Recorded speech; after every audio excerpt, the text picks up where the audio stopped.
Hello दोस्तों, कैसे हैं आप सब। उम्मीद करते हैं अच्छे होंगे, है ना।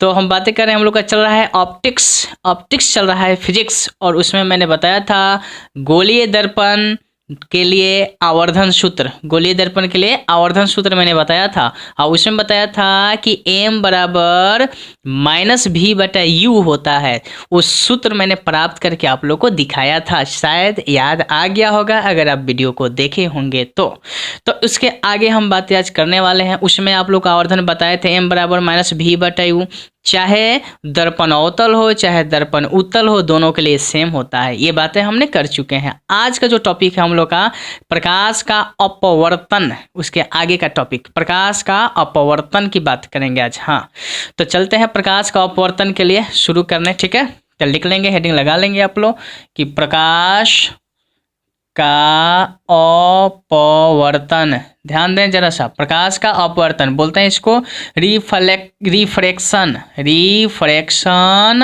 Of light, reflection of light. इसको मज़े से पढ़ना है, ठीक है। ध्यान देंगे अच्छे से और बहुत मज़ा आएगा इसमें समझने में, ठीक है ना। समझ आएगा अच्छा से, कोई दिक्कत ना आएगा, ठीक है। तो आप देखते रहें। यहाँ प्रकाश का अपवर्तन है तो इसको समझें। प्रकाश का अपवर्तन किसे कहते हैं, छोटी सी बात कर लें पहले आप लोगों के बीच।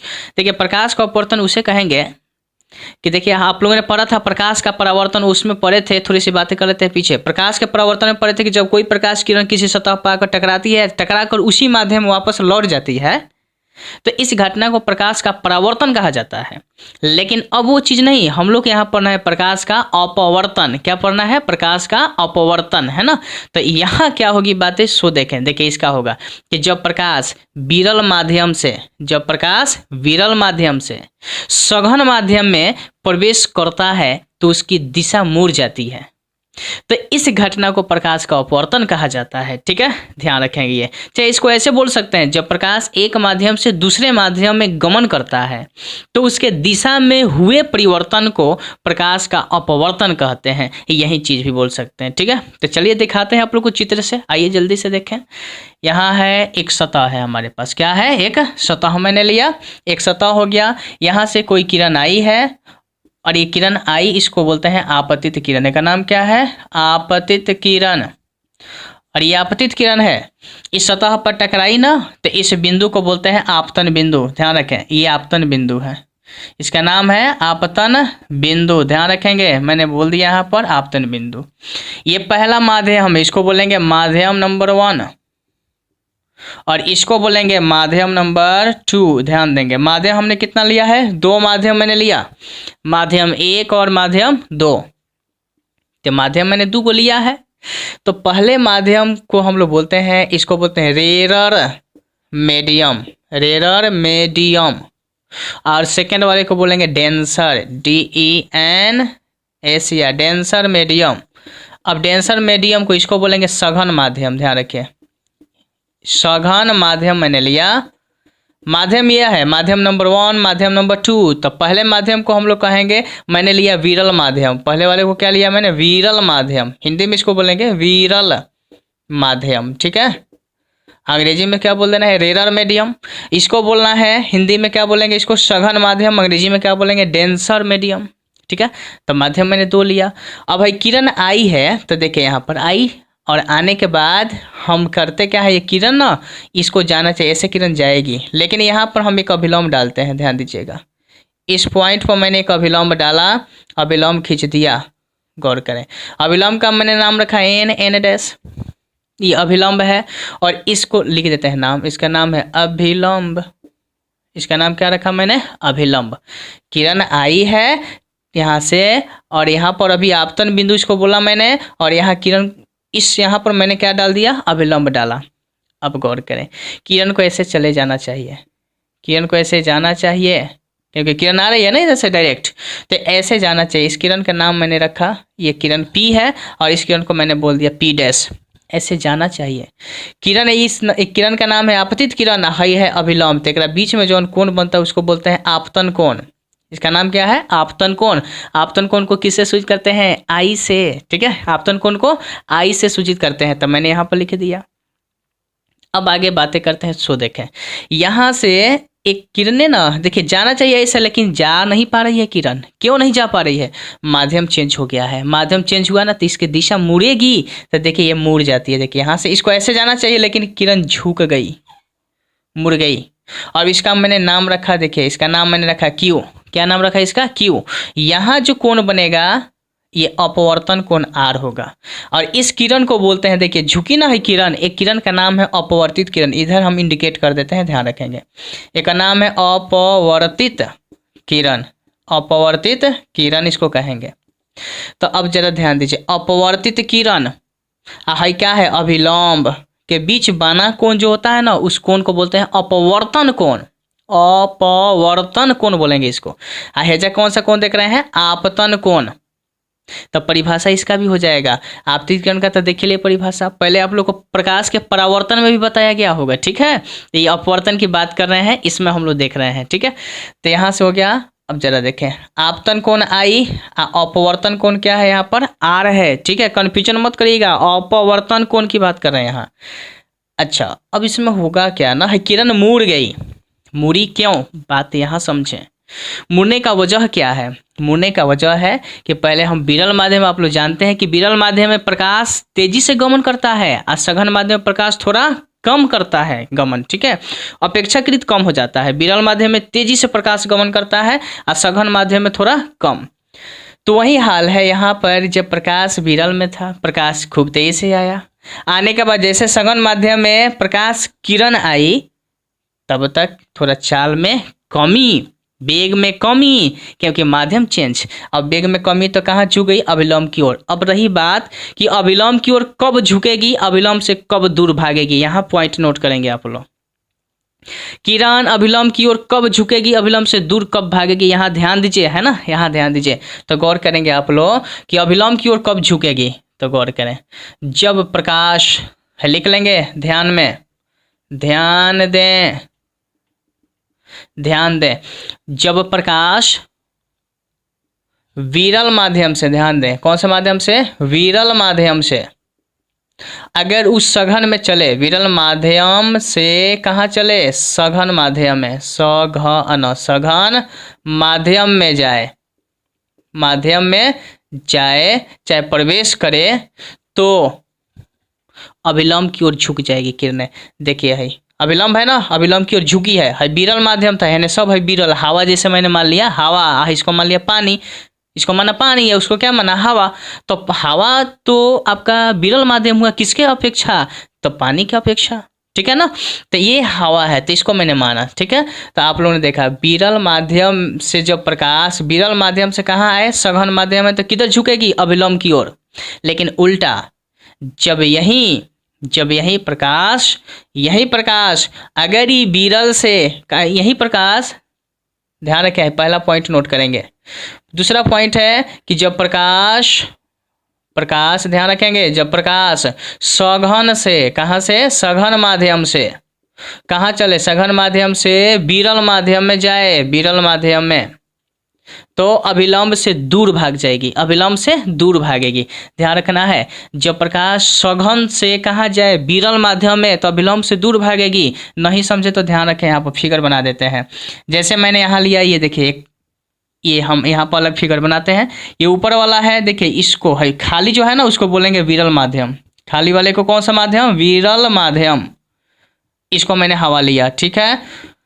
अब ये प्रकाश के यहाँ पर मैंने एक अभिलंब डाल दिया। देखिए यहाँ से है कांच लिए हैं हम, क्या लिए हैं? कांच। तो कांच एक सघन माध्यम है हवा की अपेक्षा। तो ये कांच है, तो समझ रहे होंगे कांच है, तो ये कौन सा माध्यम हो गया? सघन माध्यम। कांच कौन सा माध्यम है? सघन माध्यम।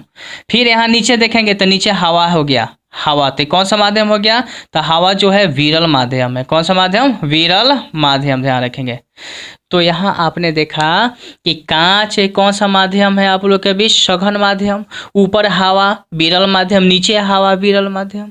समझना है कि कब अभिलंब की ओर झुकेगी, अभिलंब से दूर भागेगी। तब गौर करें, यहाँ है अभिलंब, देखिए यहाँ किरण आपतित हुई है, आई है, तो विरल से आई है, लिखे हैं विरल माध्यम से कहाँ चले? सघन माध्यम में, तो अभिलंब की ओर झुकेगी। देखिए अभिलंब की ओर क्या होगी? झुकेगी। तो ये अभिलंब है ना, इधर ही किरणें झुक गई, किरणें क्या हो गई? झुक गई। यहाँ पर किरण, प्रकाश किरण झुक गई।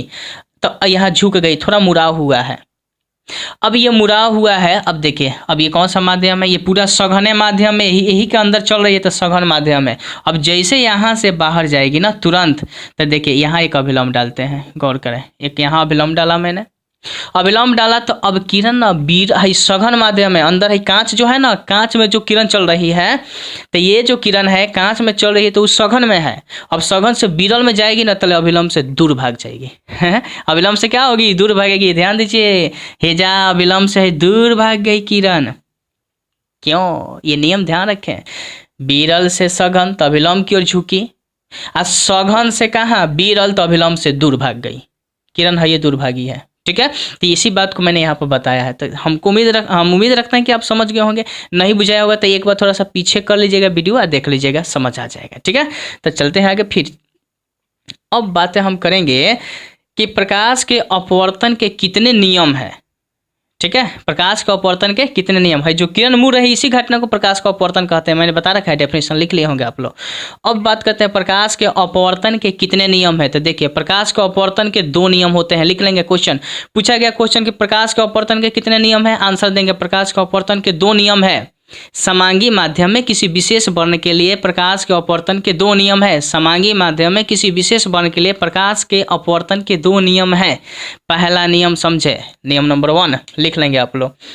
नियम 1, प्रकाश के अपवर्तन के नियम लिखें। आंसर, प्रकाश के अपवर्तन के 2 नियम होते हैं। नंबर 1 बोलते हैं, लिखिए। तो यहाँ समझ में तो आइए जाएगा, हालांकि फिर भी कॉपी कलम रहेगा तो लिखना बहुत जरूरी है। पहला नियम देखिए, आपतित किरण है अपवर्तित किरण। फिगर में देखें, आपतित किरण, अपवर्तित किरण और है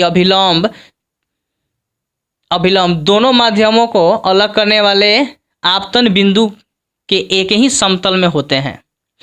आपतित किरण, अपवर्तित किरण और अभिलंब आपतन बिंदु के एक ही समतल में होते हैं। पहला नियम हो गया। दूसरा नियम आप लोग देखेंगे, इसमें दूसरा नियम क्या है। दूसरा नियम देखेंगे आप लोग, पहला नियम लिखा गया, दूसरा नियम ध्यान रखें कि है आपतन कोण है किसी विशेष रंग के लिए, रंग वर्ण है ना, किसी विशेष रंग के लिए हेकर आपतन कोण का नाम है, हेकर नाम है अपवर्तन कोण। तो आपतन कोण की ज्या, इसका लेंगे ज्या, किसी विशेष वर्ण के लिए आपतन कोण की ज्या साइन आई। आपतन कोण है तो इनमें लगा देंगे ज्या साइन आई, और अपवर्तन कोण की ज्या साइन आर है। जो अपवर्तन कोण तो साइन आर है ना, जा का अनुपात एक नियतांक होता है, इसका अनुपात एक नियतांक होता है। ये दूसरा नियम है। किसी विशेष वर्ण के लिए आपतन कोण की ज्या साइन आई और अपवर्तन कोण की ज्या साइन आर का अनुपात एक नियतांक होता है, अर्थात साइन आई बटा साइन आर बराबर एक नियतांक, एक नियतांक। यही 2 नियम है और इस नियम को स्नेल का नियम कहा जाता है। याद रखें, हाँ जी ध्यान दें, प्रकाश के अपवर्तन के दूसरे नियम को स्नेल का नियम कहा जाता है। याद रहेगा, प्रकाश के अपवर्तन के दूसरे नियम को स्नेल का नियम कहा जाता है। पूछा जाए स्नेल के नियम को लिखें तो आपको बताना होगा किसी विशेष वर्ण के लिए आपतन कोण की ज्या साइन आई और अपवर्तन कोण की ज्या साइन आर का अनुपात एक नियतांक होता है, और इसी को बोलते हैं स्नेल का नियम। लेकिन ध्यान दें, इसमें नोट में बात लिख लेंगे आप लोग, एक बात लिखेंगे नोट में। नोट में बात ये क्या होगी ना कि देखिए है आपतन कोण है ना, अगर ये अभिलंब है लंबवत दिशा में स्नेल का नियम पालन नहीं करता है। ध्यान रहे, स्नेल का नियम है लंबवत दिशा में, आपतन जब किरण होगी ना, आपतित किरण अगर लंबवत रहे तो इसमें स्नेल का नियम पालन नहीं करता है। तो इसको नोट में लिख लेना है। ठीक है, तो अब जरा ध्यान रखें, यहाँ पर बातें और है एक पॉइंट। तो आपने देखा कि प्रकाश का अपवर्तन के कितने नियम है, और नेक्स्ट बातें ध्यान रखेंगे आप लोग कि यहाँ से जो किरण आई है ना, गौर करें, इस केस में आपतन कोण का मान यहाँ 12 होगा। आपतन कोण का मान क्या होगा 12, लेकिन है जो अपवर्तन कोण का मान क्या होगा छोटा। छोटा क्यों हुआ, क्योंकि ये किरण झुक गई है, किधर, अभिलंब की ओर झुकेगी तो कोण छोटा होगा। मैंने बताया कि जब किरण अभिलंब की ओर झुकेगी तो आपतन कोण का मान 12 होगा और अपवर्तन कोण का मान छोटा। ठीक है, अच्छा, ये पॉइंट को नोट कर लेंगे आप लोग। नेक्स्ट पॉइंट लिखेंगे यहाँ पर, अपना ध्यान में ये सब बात रखना होगा। अगला पॉइंट कि जब आप देखेंगे प्रकाश किरण, ध्यान रखें, जब आप देखेंगे प्रकाश किरण अगर सघन से विरल में जाए, कहाँ, सघन माध्यम से, कांच से कहाँ, विरल में जाए, तो इस स्थिति में ना अपवर्तन कोण का मान क्या हो जाता है, 12, आपतन कोण का मान क्या हो जाता है, छोटा। ठीक है, तो ध्यान रखेंगे इस केस में। तो उम्मीद करते हैं कि ये बातें आप लोग को समझ आई होगी, और फिर हम बात करेंगे इसके अगले वीडियो में। तब तक के लिए नमस्कार। अगला टॉपिक रहेगा हम लोग का अपवर्तनांक। ठीक है, तब तक के लिए नमस्कार।